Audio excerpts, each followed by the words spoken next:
இப்போ மாணிக்க வாசகரையே புலம்ப வச்ச அந்த மாயைய வெல்ல என்ன வழி அப்படின்னு பார்ப்போம். மாயை அப்படிங்கிறது ஒரு கானல் நீர் மாதிரி. உண்மையிலேயே தண்ணி இருக்கிற மாதிரியே தான் தெரியும். ஆனா பக்கத்துல போய் பார்த்தாதான் தெரியும் அங்க தண்ணியே இருக்காது. அது உள் கண்ணையும் மறைக்கும், புற கண்ணையும் குழப்பும். அதுதான் மாயை அப்படின்னு சொல்லுவாரு ஒரு ஞானி. ஆனா இந்த மனசு மாயை பின்னாடியே தான் போகும். ஏன்னா அது மனசோட இயல்பு.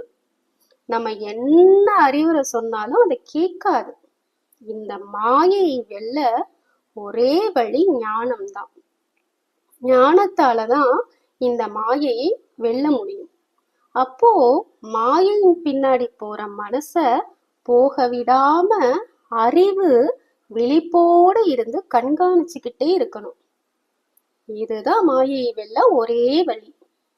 ஆனா இந்த ஞானம் எனக்கு கிடைச்சும் மனசு மாயை பின்னாடியே போகுதே அப்படின்னு தான் மாணிக்க வாசகர் தன்னைத்தானே திட்டிக்குவாரு. ஏ பின நெஞ்சே அப்படின்னு தன் நெஞ்சை பார்த்தே திட்டிப்பாரு.